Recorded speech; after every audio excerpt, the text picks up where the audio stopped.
Otep à tous, bien-aimés frères et sœurs. Le Niger vient de sortir de l'Organisation internationale de la francophonie. Mawa. Hey! Mais c'est grave. En tout cas, ce que j'apprécie avec le président Tiani, c'est qu'il ne se casse pas la tête avec des choses inutiles. C'est ça qui est bien. C'est-à-dire que un président comme Tiani, qui est à la tête d'un pays comme le Niger, le pays qui était, il y a quelques années, juste avant la prise de pouvoir, il y a un peu plus d'un an, avant la prise de pouvoir du général Tiani, c'était le 5e pays le plus pauvre au monde. C'est-à-dire quand on regarde là, à la fin, là, à la dernière ligne, là, parmi les 5 derniers, là, c'était le Niger. Donc c'est un pays qui a de gros problèmes à régler. Et vous avez une organisation comme la francophonie qui n'apporte rien au développement, qui ne règle aucun problème de développement et qui est à la solde de la France, qui l'utilise pour dominer maintenant les pays qui font les pays membres. Notamment ceux du tiers-monde, pas du Canada, certes, mais au moins tous les pays du tiers-monde, des pays africains notamment. Oui, Emmanuel Macron s'est permis carrément d'aller prendre une Rwandaise, un pays anglophone, pour mettre à la tête de la francophonie. Une Rwandaise, une anglophone,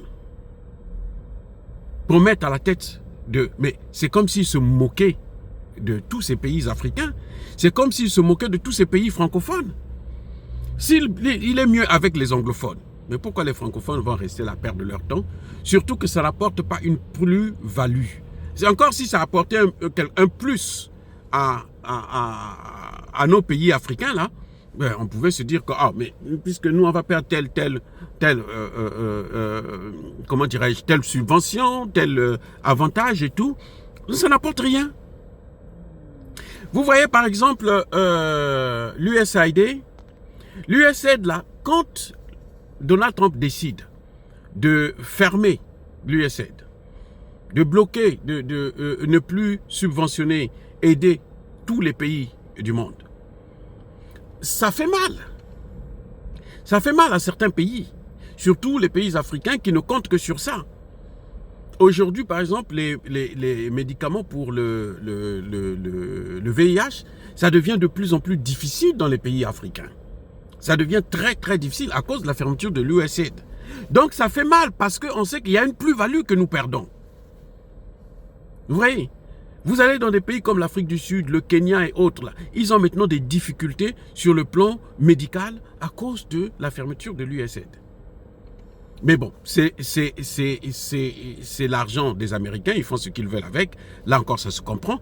Mais ce que je voudrais montrer ici, c'est ce que ça apporte. Ça apporte un plus à ce monde-là. Et donc, comme ça apporte un plus, si on perd ça, on peut s'inquiéter, on peut être un peu triste, on peut, comment dirais-je, vous voyez, mais alors que la francophonie, c'est quand je suis arrivé en France, quand je faisais mes études doctorales, que j'ai connu ce que c'est que la francophonie. En Afrique, là, je n'ai jamais connu ça. Comment la francophonie a ouvert, a créé une école, la francophonie vous a amené des tables bancs, la francophonie vous a amené des médicaments, la francophonie vous apporte quoi? Le français. La francophonie vous apprend à parler le français que vous connaissez déjà. Puisqu'on parle ça depuis la maternelle, pour ceux qui ont eu la chance d'aller à la maternelle en Afrique. Mais sinon, depuis l'école primaire, le CP1, là, on commence l'école avec le français. Et vous apprenez ça toute votre vie. Donc, en dehors de ça, ça ne nous apporte rien. C'est comme la langue. Hein? C'est comme si nous, on parlait nos langues à nous, par exemple le Lingala, le Kikongo, ça apporte quoi? C'est juste, ça vous permet de communiquer. Mais ce n'est pas parce que tu parles Kikongo ou Lingala que tu vas avoir tel poste ou tel autre. Je ne sais pas moi. La francophonie, en tout cas, ça n'apporte rien. C'est pour ça que je fais le parallèle avec l'USAID. L'USAID, ça apporte quelque chose. Il y a beaucoup de pays actuellement qui sont en difficulté. Mais vous avez entendu, le Sénégal, Sonko l'a dit, que nous, on a perdu 500 millions de dollars. C'est plusieurs milliards de francs CFA qu'ils perdent. Parce que, mais la francophonie apporte quoi? Rien du tout. Donc, et la France veut utiliser même ces institutions-là, la francophonie et autres, pour encore nous écraser de plus. Mais sortir de ça, ce n'est qu'une bonne affaire. À mon avis, je crois que ça... Parce que ça dit que ça n'apporte rien, ça ne change rien. Que vous restez où, que vous partez où, ça ne change rien. Alors, pourquoi ceux qui tiennent cette francophonie vont vous emmerder et puis vous allez être là à continuer à forcer francophonie, francophonie. Et tu vois, vous voyez, ça dit que ce que j'ai apprécié, c'est qu'il n'a même pas donné un avertissement. Tchani n'a pas averti. Ah, mais si vous faites ça, moi je vais sortir. Hein. Attention, hein. Non, il ne fait pas ça. Il n'a pas besoin de ça. Vous avez entendu la RDC. Le Congo, ça fait longtemps que le Congo a demandé à ce qu'il puisse avoir qu'il puisse présenter un candidat à la tête de la francophonie. Le Congo, qui est la RDC, bien sûr. Le pays francophone le plus peuplé, le plus grand, le plus riche même, en matière de ressources naturelles. Non, on préfère quitter là pour aller prendre le plus pauvre, le Rwanda. Et le Congo ne cesse de menacer tous les jours. Ah, si ça continue, nous, on va sortir de la francophonie. Si ça continue, nous, on va sortir de la francophonie. On n'a pas besoin de faire ça. Ces discours-là, on en a marre. On ne veut plus entendre ça. Si vous voyez que ça ne vous rapporte pas, sortez de là. Les amis, si vous voyez que ça ne vous rapporte pas, sortez de là. Monsieur Tshisekedi, regardez comment les autres font. Vous croyez que Tchani n'a pas de problème, mais le Tchani a plus de problèmes que le Congo. Le Niger, là, a plus de problèmes que le Congo. C'est parce que le Niger est en train de prendre les choses en main et la population est en train de soutenir le président. C'est pour ça qu'on ne sent pas les difficultés. Parce que aujourd'hui, les difficultés sont gérées par le peuple et son président et son gouvernement. C'est ce que nous demandons à Tshisekedi. Mes excuses. Faire ce que le peuple te demande de faire. Quand tu fais ça, tu n'auras pas de difficultés. Il dit qu'ils vont alléger ta tâche. Tu n'auras plus trop de pression. Monsieur Tshisekedi, le secret, on est en train de vous le donner. Au lieu d'être là tout le temps, oh, nous c'est comme ça, on va sortir de la francophonie. Si c'est comme ça, la francophonie. Mais sortez. Pourquoi vous faites de ça un tapage? Vous avertissez qui? Parce que quand vous avertissez là, ça va changer quoi? Vous voulez sortir? Sortez de la francophonie. Oubliez la francophonie. Et la francophonie ne changera rien de la vie des Congolais.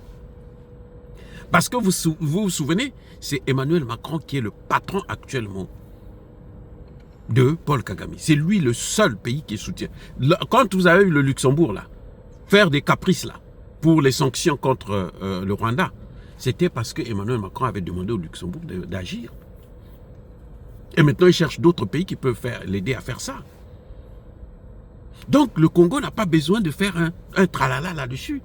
Nous saluons la décision de Tchani de partir de cette affaire-là. Vous avez les Nations Unies, ça suffit. Vous avez l'Union africaine encore, ça suffit. Voilà. Quand quelque chose ne vous arrange pas, ça vous dérange. Alors, oubliez ça. Parce qu'il y a deux choses. Hein. Il y a toute chose porte la loi de son contraire. Si ça vous arrange, c'est bien. Si ça ne vous arrange pas, c'est que ce n'est pas bien. Voilà. C'est-à-dire que ou c'est bon ou c'est mauvais. Or, ces choses-là, c'est toujours mauvais. Alors, laissez ça. Laissez les Français avec. Laissez-les se débrouiller avec. Et puis c'est tout.